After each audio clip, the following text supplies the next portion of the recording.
Day 3 PAX. It's Sunday. We're tired. Might be a little drunk still.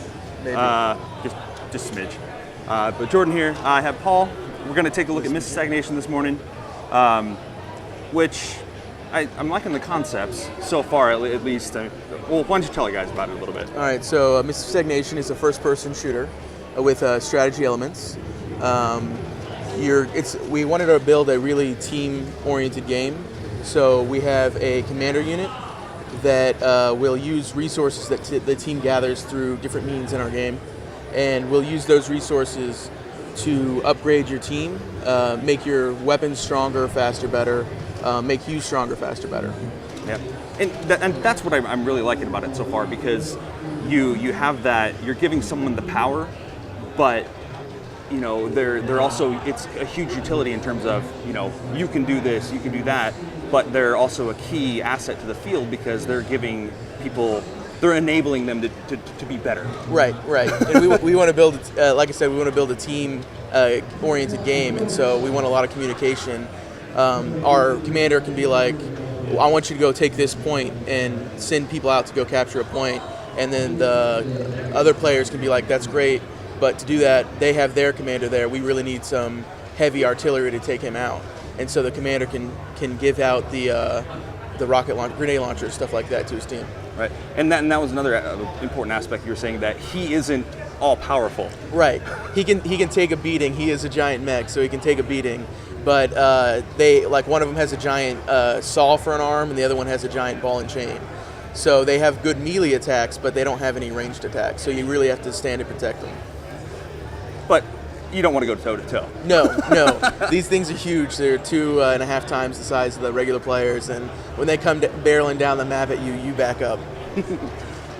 So you guys are kind of setting it up. It's steampunk-esque a little bit. Yes, we like to call the art style practical steampunk. Practical. Right. That's a good way of putting it. Yeah. We like the look, the aesthetics, and all that, but a lot of people just throw some gears on it and call it steampunk. Right. We like to make the things look like they could actually be working machines. And so if you see a gear, it's tied up to a turbine. If you see, like one of our mechs has gears in his middle and they rotate when he turns. Mm-hmm. And so we like to, we're not mechanical engineers, so it does, like, if somebody actually knows what's happening. It is a game. It doesn't always quite make sense, but we like to think that it's possible for these items to exist in the world. And you're doing a good job, at least in terms of aesthetics with the world too, because I mean, like the one we're looking at here, this is a battle across airships. Yes. So that adds, I mean, you're putting robots on airships, so that adds a whole nother level of insanity. Right, and you actually start on a different ship. Each team spawns on their own ship, and they have to board onto the giant ship to fight each other.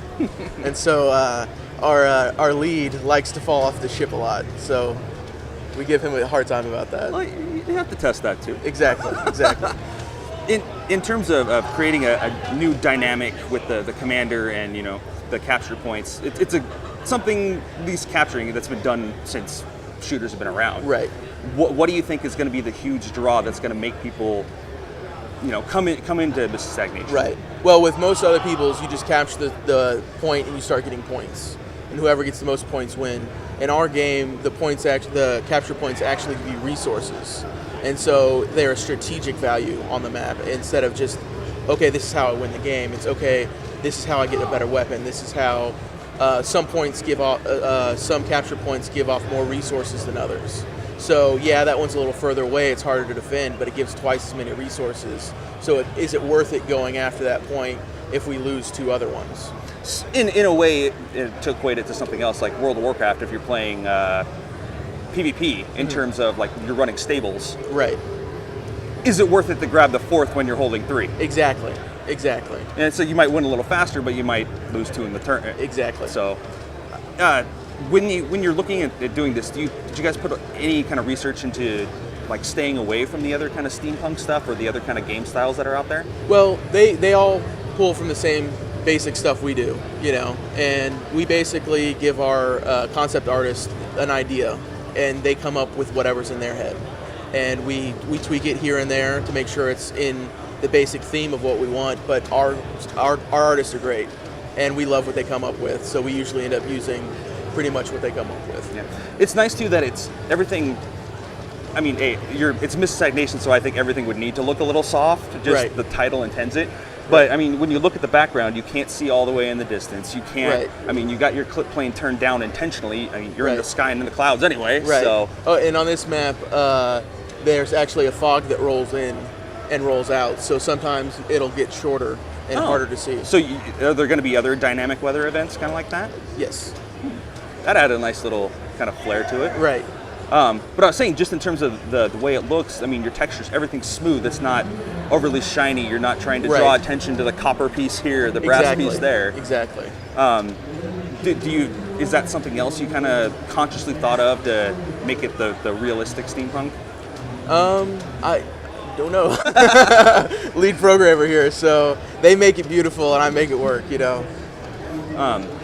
But I'm trying to think of weapons are another thing that are always kind of Right. differentiating between all the other games. Mm-hmm. So obviously you're going to have some staples. I mean, he's holding a revolver. I saw a shotgun earlier. Are you trying to make those appealing as well in a different way? We want them to give them the aesthetic so they look right in our universe, right? And the guy who did all the concepts for them really wanted to make sure that they would look and feel like a real weapon, like that's something that you could use in real life. Mm-hmm. And in fact, our sniper rifle is a hybrid of like 3 real guns, one of them being like a giant revolver, and so it adds its own unique style to it, but still having a legitimate application. Mm-hmm. Did anyone do any kind of field testing with that kind of stuff, or do you have anyone with firearms experience that went into that? I know for our sound guy went out to a giant field and shot off a whole bunch of rounds to get the right sounds. So I can appreciate that. Yeah.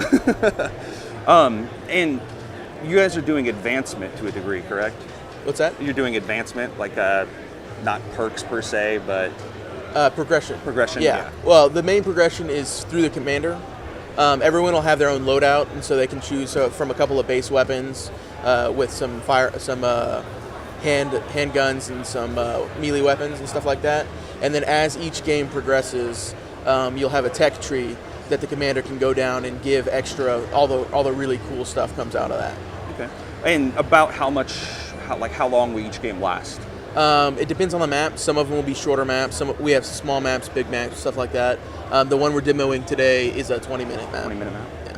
And back to the progression, how much? Not all games carry it over, or is it going to be from round to round? Round to round. Round to round. Okay. Yeah. All right.